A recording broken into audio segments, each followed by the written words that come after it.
Thank you so much for joining us, Deputy Assistant Secretary Henick. Thank you for having me.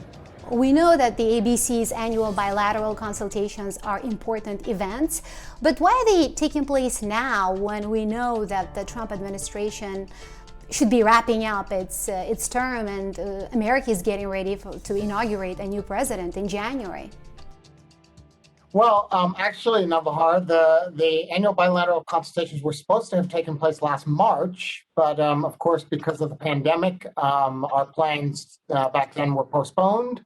We didn't know, of course, how long the pandemic would last, and so a few months back, we decided that the bilateral relationship was just too important to keep them on hold. And so we, put plans in motion to have them here in Washington. And fortunately, the plans have worked out. And, when the presidential terms are ending, we talk a lot about change and continuity. What are those things now with regards to Uzbekistan? What should they expect? What should the international community, the Uzbek people should expect from this relationship as change is taking place, eventually, and what will continue from this point on? So obviously, it's not for me to make predictions about, the next administration's policies.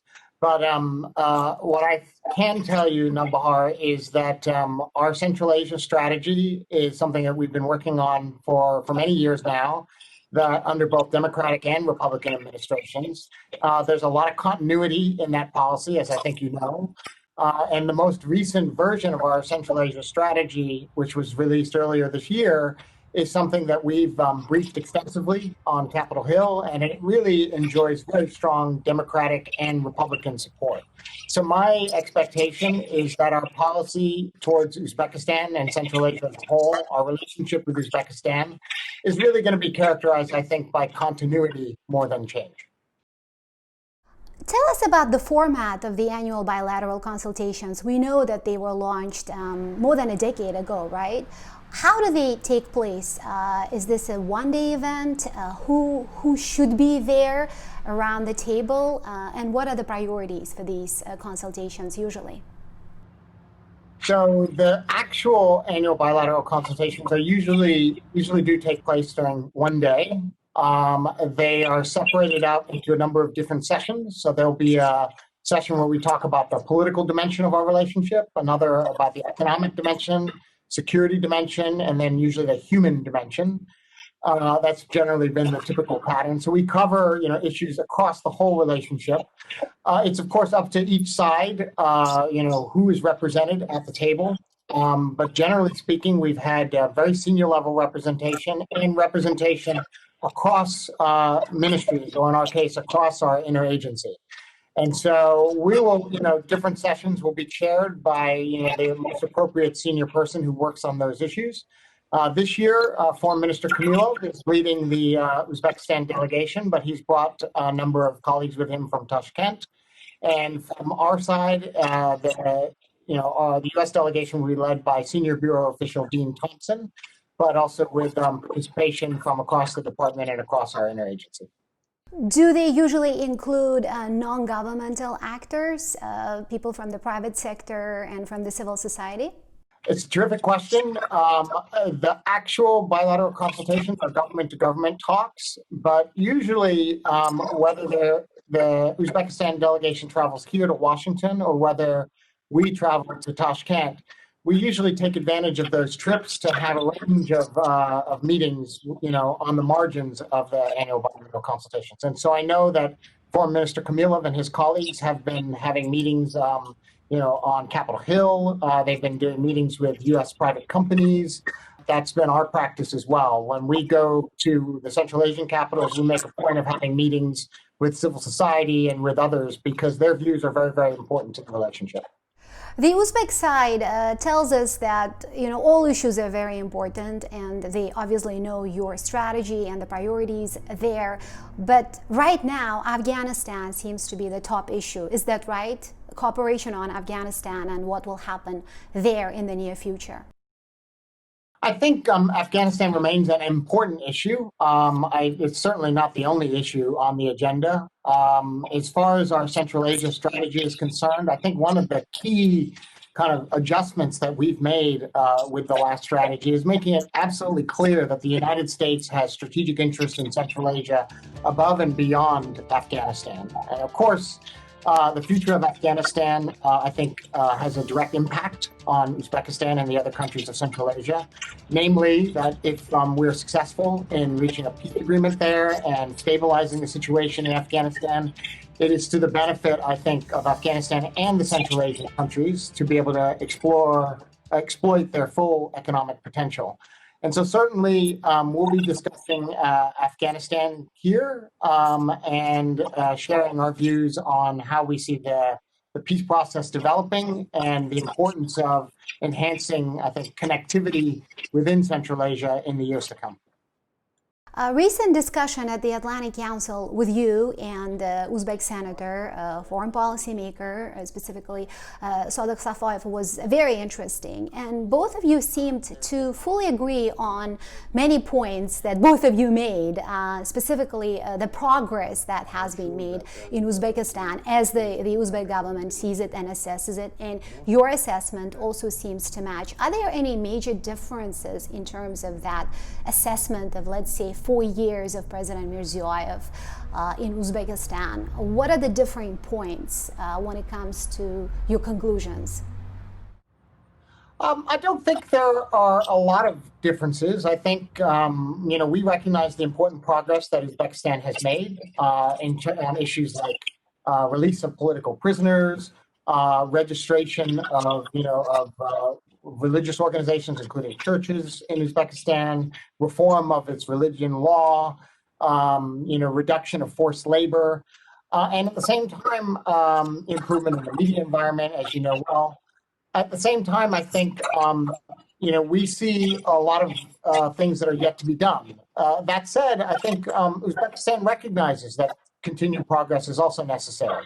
And so I think maybe there may be some disagreements on how quickly Uzbekistan can move forward and how to prioritize different areas. But by and large, I think we recognize the progress that's been made, and we both agree that more needs to be done. What we hear from the Uzbek officials and leaders in general is that give us time. We can't be any faster than this when the pace of the reforms are criticized. We used to hear a lot about the strategic patience of Washington when it came to change in Central Asia. And specifically in Uzbekistan, do you still use that term, strategic patience? Do you have any deadlines for certain levels of progress in certain sectors? Let's say in the field of human rights, for example. It's not a phrase that I'm accustomed to using. So, for example, like in the area of economic reform, Uzbekistan has made it clear that attracting more foreign investment is one of its top priorities. That is something that we've made very clear that we share that priority, but, the U.S. private sector, it requires a lot to be done, I think, for them to be able to make the commitment to invest in a country like Uzbekistan. Things like protecting intellectual property rights, things like ensuring that there are strong judicial processes that can protect their investments, making it easier to, register businesses and engage in joint ventures. All of those things are going to require time. And so if we hope to see the kind of progress that Uzbekistan is hoping for in terms of foreign investment, then it's not too soon to be making progress on those other areas because it is a long process. The same with, I'd say, with human rights and political reform. We believe and have made the case, I think, to our Uzbek friends that that Uzbekistan's long-term political stability, I think, depends on meeting the expectations of the citizens of Uzbekistan. And so meeting those expectations means moving, I think, in an expeditious fashion. We can differ, I think, on sort of, the precise priorities and how quickly they move. But I believe that Uzbek citizens have made it very clear that they want to enjoy freedom of expression. They want to enjoy the right to choose their political leadership and have political leadership that is accountable to the will of the people. And that's something that I think for anybody can't come too soon. You know, as we cover the relations, Deputy Assistant Secretary Henick, we get a lot of feedback from our audience, specifically from Uzbekistan.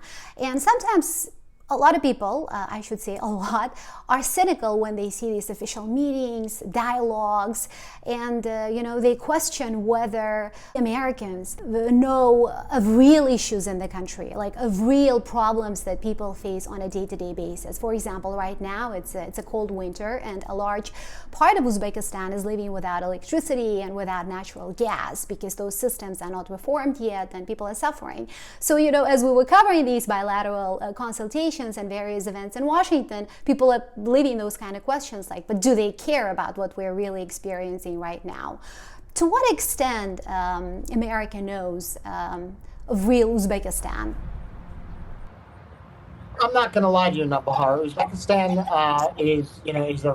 from a United States perspective, is a very remote and distant country that most Americans know very little about. But that said, I think that's a perception that's been changing over the last couple of decades as Uzbekistan develops as an independent country. Uzbekistan certainly has, as the host to some of the famous Silk Road cities, an amazing culture and culinary tradition, has enormous tourist potential. And I'm surprised every day that I meet more and more Americans who do know about Uzbekistan, maybe have even traveled to Uzbekistan, or certainly want to visit Uzbekistan. But that said, what I think to your question, the day-to-day experiences of Uzbek citizens are certainly very difficult, and we don't pretend to understand that completely. Nor, I think, can you expect the bilateral relationship with the United States to be the solution to all of Uzbekistan's problems. In the end, that is really something for the Uzbek people and for the Uzbek government, I think, to take responsibility for. We believe we can be a strong partner to Uzbekistan. And for example, during the current coronavirus pandemic, we have done what we can to be responsive and to provide humanitarian assistance, to double down on the development assistance that we've provided for the last 20 years to the Uzbekistan health system and to their infectious disease professionals. But we know that just like American people continue to suffer, so too are the people of Uzbekistan suffering from this disease. And so I don't pretend that these bilateral talks are going to bring immediate solutions to the problem of Uzbekistan. But I think that over the long term, the deep relationship with the United States, I think, can be a source of support to Uzbekistan as it continues to try to develop both economically and politically. Thank you. One more question before I let you go. Over the years, we have heard various references to President Mirziyoyev. He's been called a reform-minded leader by Washington. He's been called a reformist leader by the United States. And recently, you used the word instrumental when talking about his role in changing the dynamics in Central Asia. But democracy has so far not been linked to his name. What would it take for the United States, for the international community, to start seeing him as a pro-democratic president, for example? Well, President Mirziyoyev certainly deserves, I think, some credit for the considerable reforms that have been undertaken in Uzbekistan over the last couple of years. We have seen tremendous progress in some of the areas that I've mentioned earlier. But that said, obviously there's a long way to go. I think for us to, be convinced that that democracy is an irreversible, form of government in Uzbekistan, I think we're going to need to continue to see, the strengthening of the legislature as an actual, authority in Uzbekistan, exercising legislative authority. We're going to need to see the continued development of political parties. We're going to need to see a situation where it's easier for political parties to register in Uzbekistan and for individuals to go into politics with a vision for the country that might be very different than President Mirziyoyev's vision. And for the people of Uzbekistan to have a genuine choice when they go to the polls to cast their votes on who will lead their country in the future. They should have a choice, just like Americans and citizens of other democracies have a choice. And so, these are processes that take. This is a process that takes a long time. We recognize that, And we're going to continue to partner with Uzbekistan as it continues to make progress towards those goals. And you are discussing these recommendations, these issues with them in your talks, right? Of course. Thank you so much for talking to us. My pleasure. We really appreciate your time, Deputy Assistant Secretary Henick. Well, thank you, Navbahor, and please keep up the terrific work that you're doing, reporting obviously both on developments here in the United States, but also in Uzbekistan as well. Well, doing our best. Appreciate it. Okay, take care.